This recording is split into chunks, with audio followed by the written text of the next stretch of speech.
Pero, cando e como comezou o proceso de construción da memoria?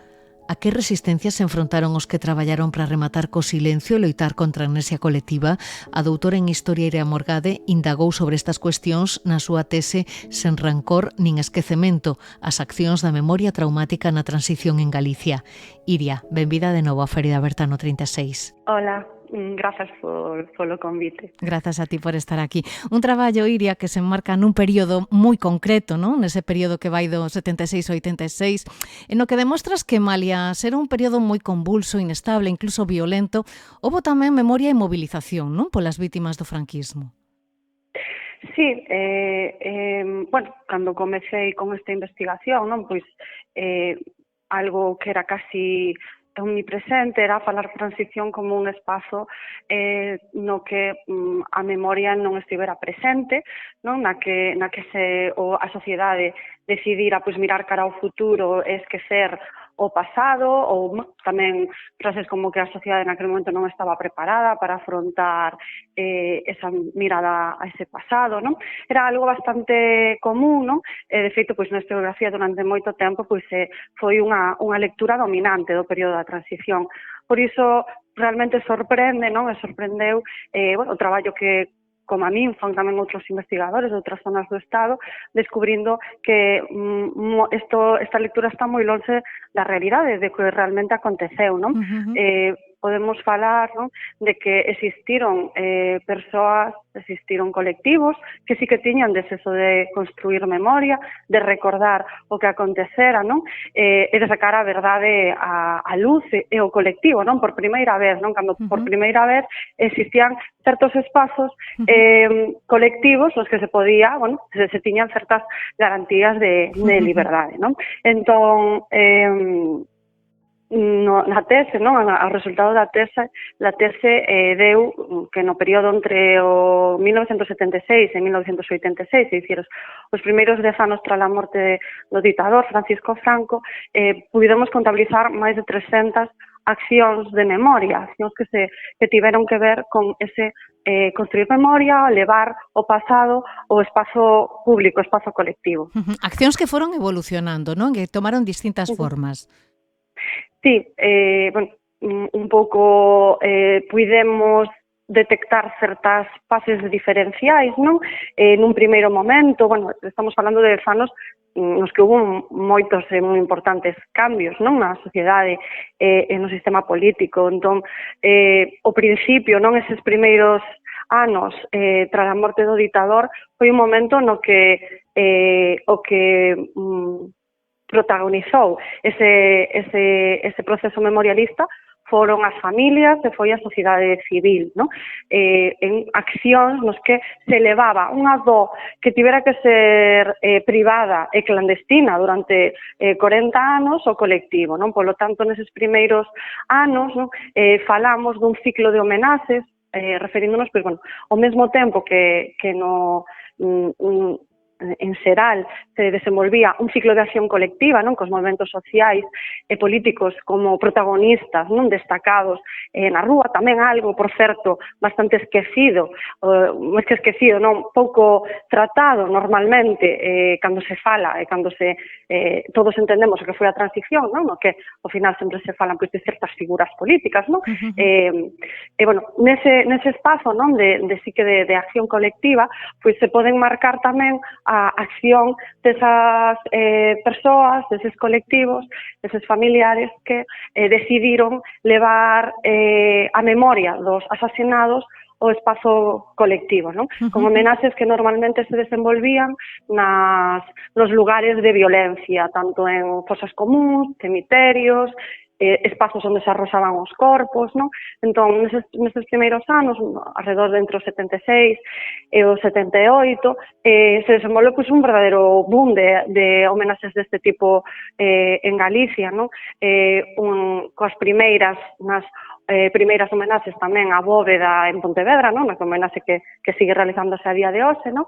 Pero tamén en Tui, esas serían como as primeiras, non? Pero logo foron desenvolvéndose moitas máis, non? Sobre todo durante o ano 77, na que casi como un contaxio, non? Se vai estendendo por moitas vilas de Galicia, bueno, isto sería pois esa primeira fase, non? Pero sí que hai un cambio, non? Ou unha evolución no que cando podemos ver a memoria noutros espazos, nos espazos institucionais, non?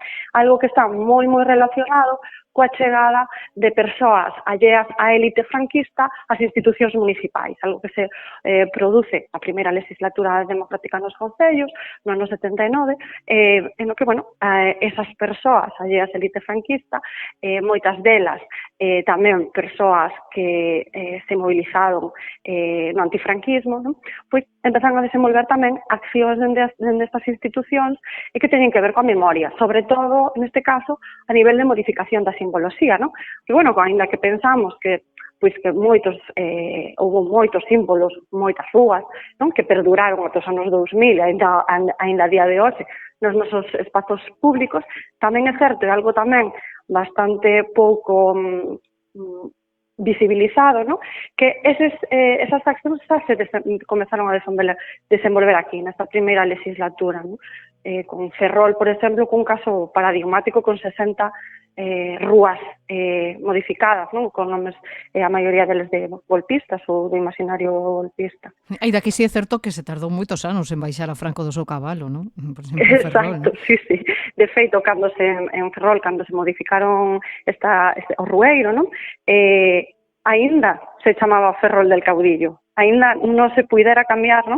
Pola lógica das maiorías no propio concello, aínda non se puidera sacar al caudillo do nome, non? Polo bloqueo da UCD de AP.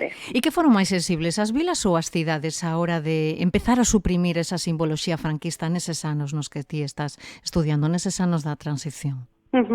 Pois non podería dicir que unhas máis que as outras, non?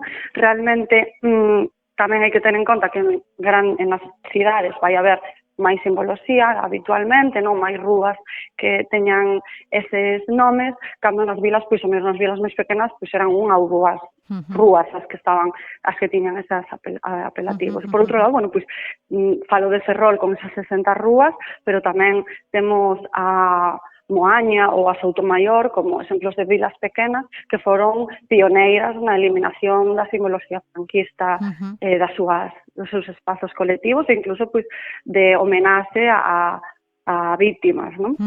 Son accións que se producen nun momento de gran efervescencia política, ti o sinalabas antes, non? Pois no 77, con esas primeiras eleccións democráticas, legalizanse os partidos, apróbase a lei de amnistía, houve moitas resistencias tamén, non? Desde moitos sectores a hora de levar a cabo todas estas accións, Iria.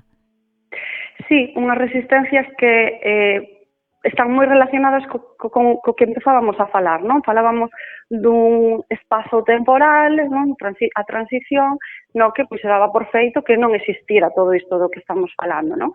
Bueno, isto é unha construción que se basea no discurso que se foi elaborando dende ese momento, no? Que falaba desa necesidade de mirar cara ao futuro, na promulgación da lei de amnistía, que, polo tanto, cortaba calquera posibilidade de que se realizase un proceso de reparación, memoria, verdade, etc. Por iso mesmo podemos ver todas esas resistencias as que tiñan que facer fronte esas accións memoriais, non? E que foron ao mesmo tempo tamén parte dunha desactivación que se produciu nos últimos anos, deste período de 10 anos que che dicía que investigaba, non? Porque hai que ter en conta que cando esas familias, esa veciñanza saía a poñer flores nunha fosa común, pois moi habitualmente pois tiña a policía a Garda Civil en fronte, normalmente ainda que non chegasen a intervir, non? Tiñas esa presencia ameazante, non?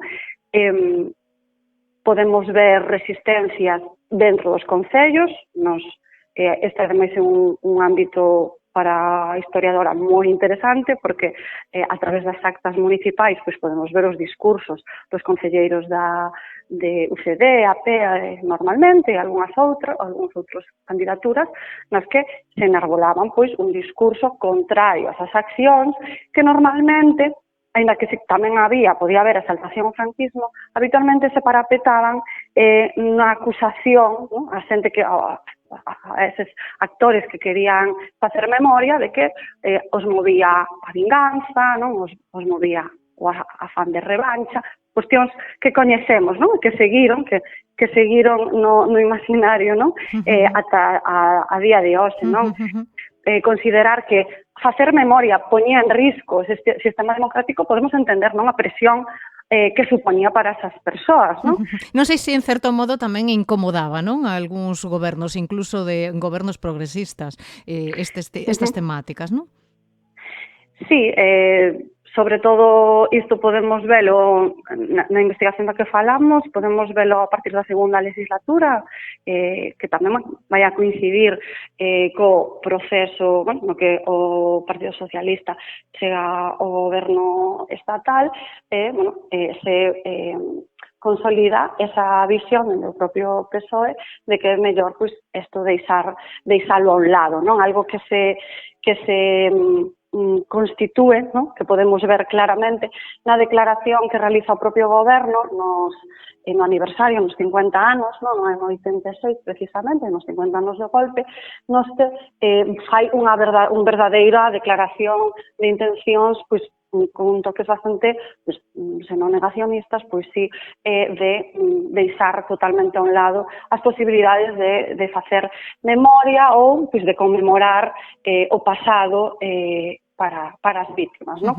Entón, bueno, pois, dende ese punto de vista, pois sí, tamén, claro, estamos falando tamén nun panorama complexo, con todos un montón de aristas, non? Dos que poderíamos falar longo e tendido. Sí, son accións de memorias que estás relatando, non? Que se empezan a producir de xeito legal, por dicilo de alguna maneira, a partir da morte de Franco, non? Ou, bueno, a chegada da transición, pero sí é certo que en Galicia, durante os anos da guerra, durante a ditadura, non sei se eses sinais que ás veces atopamos dos que temos falado aquí, non? Pois os debuxos dos presos nos campos de concentración, a volta dos 9, esas flores que aparecen depositadas en tumbas anónimas, si tamén se poden considerar en certo modo accións de memoria. Estaban xa facendo memoria daquela na clandestinidade? Sí, efectivamente, podemos falar da memoria na clandestinidade, non? Con todo este tipo de accións dos que falas, non? Nos que xa o propia víctima que está no campo de concentración deixa na parede a súa propia memoria, non? Como un acto de memoria primisenio, non? O deixar esa constancia.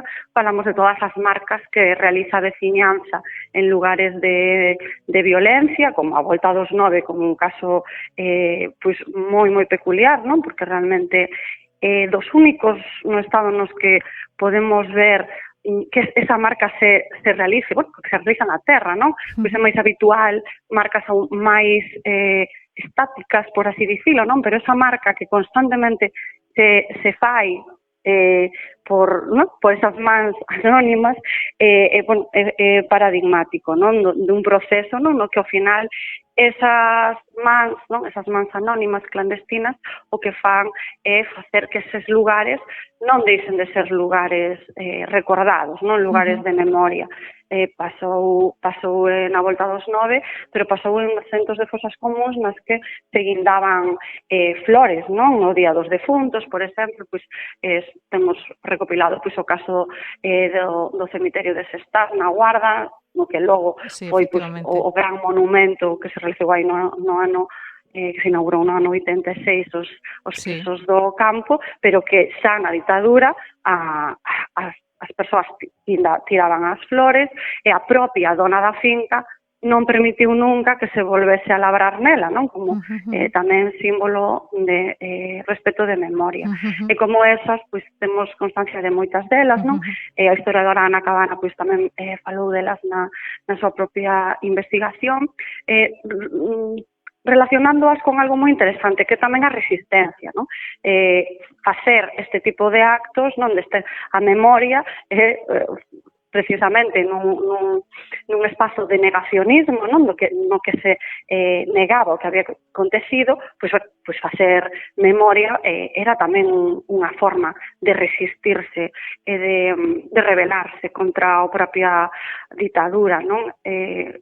Temos moitos casos é moi interesante poder salientalo. Claro, son accións valentes, accións de resistencia que asumiron as familias en primeira persoa nesa primeira fase, que despois continuaron, como ti explicabas, desde as corporacións locais, desde as institucións, e despois chegaron as asociacións memorialistas, non, a gran eclosión do movemento memorialista xa a partir do ano 2000, que se encargaron non só de homenaxear, senón tamén de facer algo que o mellor debían ter asumido tamén as institucións nese momento, que é a apertura das foxas, non? Un papel fundamental, non, para o movemento para o que é a investigación en memoria, non, Iria?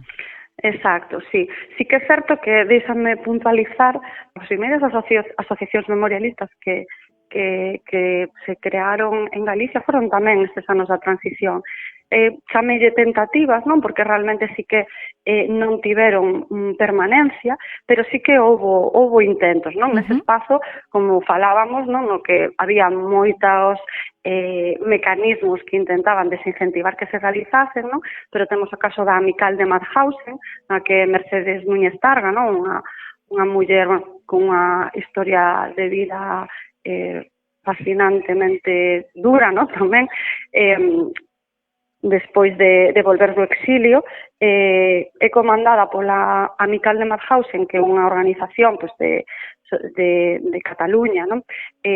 Para defender os intereses dos presos e presas do campo de concentración de Mauthausen, e despois se amplía a outros campos, non? Dende ali, pois, a comandan para que en Galicia faga a búsqueda das persoas presas galegas que estiveron neste campo de concentración, non? E Mercedes Núñez nos anos 80 tamén quen comeza a desenvolver esta amical en Galicia. Tamén temos o caso da Asociación de Expresos Políticos, intentos que xa marcaron un fito que penso que se debe recordar, ainda que é certo que non foi non tivo a permanencia nin a capacidade de consolidarse que sí que tiveron as asociacións memorialistas en Cataluña, que sí que xa se desenvolveron nestes anos da transición. En canto ao que me contas, efectivamente, non?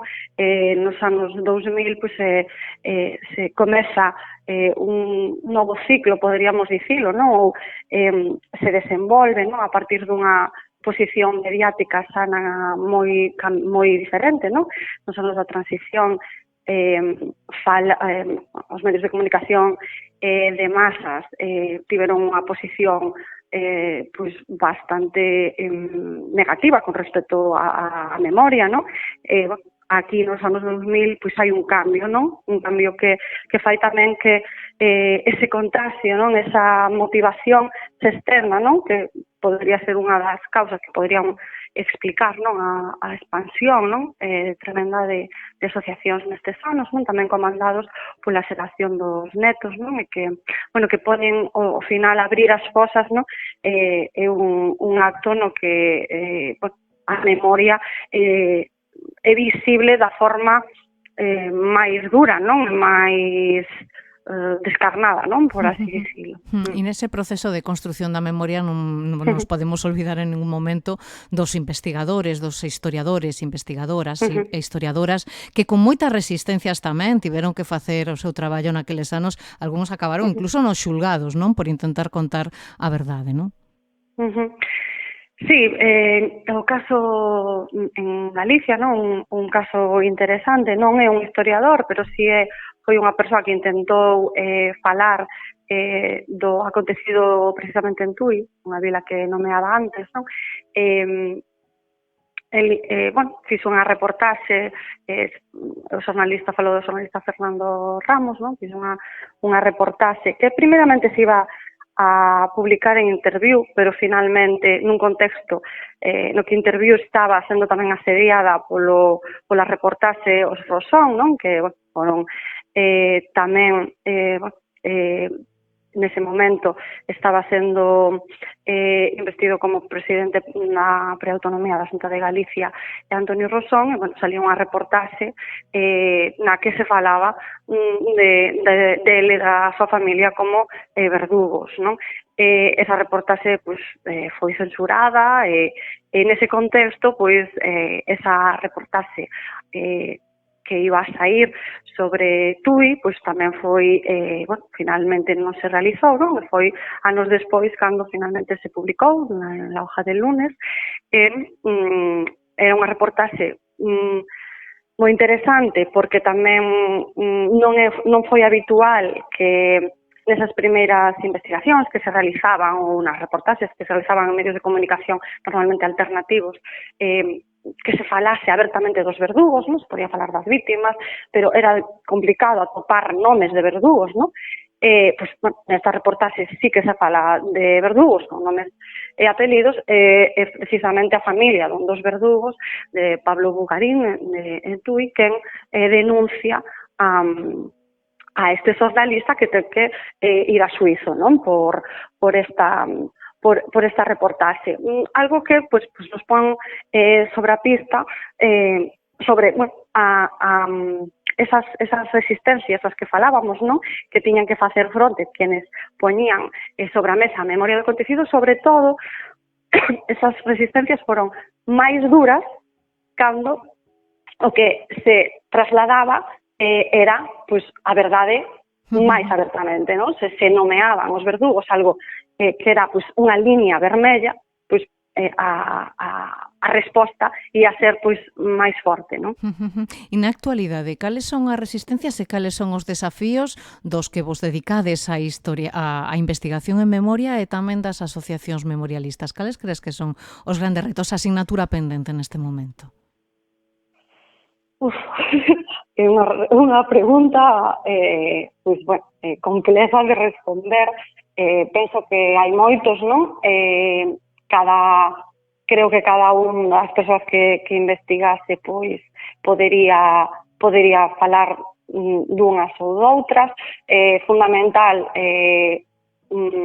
como facer fronte ou reflexionar como facer fronte ao negacionismo, non? Cada vez máis seguro de si mismo, eso é fundamental, non? Como facer chegar a verdade histórica ante pois as mentiras, non? Nun contexto ademais de preocupación pola democracia, non? E polo futuro da democracia. Sempre creo que foi un desafío a mesma posibilidade de como investigar, non? Siga a haber un problema co acceso aos arquivos, como están os arquivos, non? Como podemos facer o noso traballo, non? Realmente, pois, é preocupante, non? Que no sistema democrático como que estemos, pois, o caos documental sexa tan grande, non? E as dificultades, moitas veces as barreiras que se establecen, que están un pouco fora da racionalidade, non? Pois que sigan existindo. Entón, un pouco, iso tamén é outra das cuestións que podería nomear, pero, me quedaría aínda, pois, moitas outras, non? Claro que sí. Son algúns dos retos os que vos enfrontades, os investigadores, os historiadores. Espero, Iria, que todo isto que nos estás contando se transforme pronto nun libro. Bueno, pois espero eu tamén que a densidade dunha tese, non? E, tamén o que falábamos como propio tamén reto, non? Dos que intentamos investigar, tamén buscar formas de divulgalo, non? Máis alá do espazo académico, non? Buscar o xeito de que iso chegue a máis persoas. Eso tamén, pois, como outro dos retos, pois sería un pouco que me enfronto pensando, pois, en realizar, pois, unha adaptación na que poida pois, ser accesible a todos e todas. Pois nada, estamos desexando que por fin naza esa criatura. Iria Morgade, moitísimas grazas por estar un día máis na Ferida Aberta no 36. Moitos éxitos. Grazas, unha aperta. Grazas a ti e parabéns tamén a este espazo polo recoñecemento que eu tivo nos últimos días e que é moi merecido. Todo mérito de vos, unha aperta. A Ferida Aberta no 36, un podcast de Nuria López.